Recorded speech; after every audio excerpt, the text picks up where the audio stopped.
आज Doubtnut app download करें। Doubtnut पर अपने सभी गणित, रसायन विज्ञान, भौतिक विज्ञान और जीव विज्ञान के डाउट्स का करो सफाया। बस प्रश्न की फोटो खींचो, एक ही प्रश्न को क्रॉप करो और तुरंत वीडियो सोल्यूशन पाओ। अभी डाउनलोड करें। नमस्कार दोस्तों, आज का हमारा प्रश्न है। यहाँ हमारा पहले कथन दिया हुआ है मानक हाइड्रोजन इलेक्ट्रोड का इलेक्ट्रोड विभव शून्य होता है। ठीक है, तो इस कथन का कारण हमें दिया गया है। इसका कारण है कि इस मान को प्रयोगात्मक परीक्षणों द्वारा प्राप्त किया गया है। ठीक, इस प्रश्न के हमारे 4 विकल्प दिए गए हैं। पहला विकल्प हमें दिया हुआ है यदि कथन, ठीक है, यदि कथन तथा कारण दोनों सत्य हैं तथा कारण कथन का सही स्पष्टीकरण है। ठीक, दूसरा विकल्प हमें दिया हुआ है यदि कथन तथा कारण दोनों सत्य हैं तथा कारण कथन का सही स्पष्टीकरण नहीं है। ठीक, तीसरा विकल्प हमें दिया हुआ है यदि कथन सत्य है परंतु कारण असत्य है तथा चौथा विकल्प हमें दिया हुआ है यदि कथन असत्य है परंतु कारण सत्य है। ठीक है, चलिए देखते हैं कि इसमें से हमारा कौन सा विकल्प सही होगा। ठीक है, उत्तर चलिए हम पहले पहचानते हैं कि हमारा मानक हाइड्रोजन इलेक्ट्रोड क्या होता है। ठीक, हेडिंग डाल लेते हैं मानक हाइड्रोजन इलेक्ट्रोड। ठीक है, इलेक्ट्रोड। आइए चलिए देखते हैं ये क्या होता है मानक हाइड्रोजन इलेक्ट्रोड। किसी भी एकल इलेक्ट्रोड के निरपेक्ष विभव को मापना संभव नहीं है, अतः एक इलेक्ट्रोड का विभव दूसरे इलेक्ट्रोड के सापेक्ष ज्ञात किया जाता है।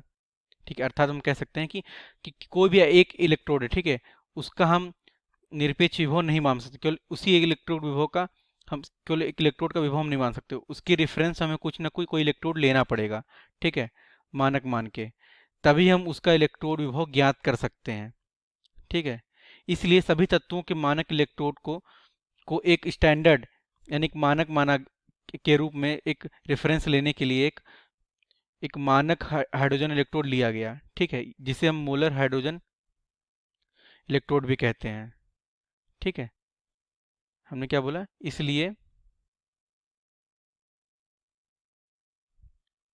इसलिए सभी तत्वों के लिए सभी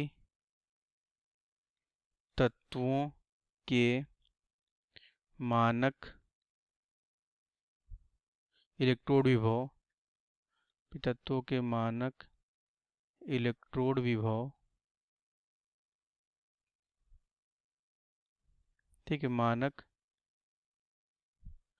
हाइड्रोजन इलेक्ट्रोड के सापेक्ष मापे जाते हैं। ठीक है, इसलिए सभी तत्वों के मानक इलेक्ट्रोड विभव मानक हाइड्रोजन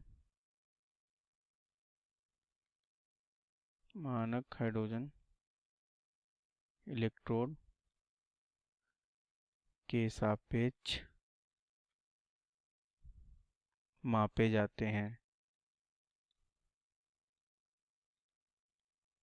ठीक है, मानक हाइड्रोजन इलेक्ट्रोड को हम मोलर हाइड्रोजन इलेक्ट्रोड भी कहते हैं। ठीक है, इसलिए मानक हाइड्रोजन इलेक्ट्रोड का विभव शून्य माना गया। ठीक है, इसलिए जिसे हम रेफरेंस मान के दूसरे इलेक्ट्रोड के विभवों को मापा जाता था।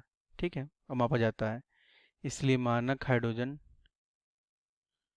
इलेक्ट्रोड का विभव शून्य माना गया है। ठीक है, चलिए जरा अपने विकल्प की तरफ ध्यान देते हैं कौन सा विकल्प हमारा सही है। पहला विकल्प हमें दिया हुआ है कि यदि कथन तथा कारण दोनों सत्य हैं, ठीक है, तथा कारण कथन का सही स्पष्टीकरण नहीं है। हमारा कथन क्या है, मानक हाइड्रोजन इलेक्ट्रोड का इलेक्ट्रोड विभव शून्य होता है, ये तो एकदम कथन सही है। अब देखते हैं कारण क्या है। कारण हमारा इसमें पूछ रहा है कि बता रहा है, लिखा हुआ है कि इस मान को प्रयोगात्मक परीक्षण द्वारा प्राप्त किया गया। गलत, इसको प्रयोगों के द्वारा प्राप्त नहीं किया गया है, इसे मान लिया गया 0। ठीक है, दूसरा विकल्प हमारा क्या दिया, यदि कथन तथा कारण दोनों सत्य है तथा कारण कथन का सही स्पष्टीकरण नहीं है। ठीक है, हमारे यहाँ कारण तो सत्य नहीं है। ठीक है, अतः दूसरा विकल्प भी हमारा गलत होगा। ठीक, पहला विकल्प हमारा गलत हो ही गया, दूसरा विकल्प हमारा गलत हो जाएगा। तीसरा विकल्प हमें दिया यदि कथन सत्य है, कथन हमारा एकदम सही है क्योंकि मानक हाइड्रोजन इलेक्ट्रोड का इलेक्ट्रोड शून्य होता है। ठीक है, परंतु कारण असत्य है, कारण हमारा एकदम असत्य है। इसमें दिया गया कि इस मान को प्रयोगात्मक परीक्षण द्वारा प्राप्त किया गया, बल्कि ऐसा नहीं है। तथा तीसरा विकल्प हमारा एकदम सही है। ठीक है, कि यदि कथन सत्य है परंतु कारण असत्य है। ठीक। चौथा विकल्प हमें दिया यदि कथन असत्य है परंतु कारण सत्य है। कथन तो सत्य है ही, असत्य तो है ही नहीं है। माना हाइड्रोजन इलेक्ट्रोड का इलेक्ट्रोड तो शून्य होता ही है, इसलिए चौथा विकल्प हमारा एकदम गलत है। अर्थात हमारा तीसरा विकल्प एकदम सही है।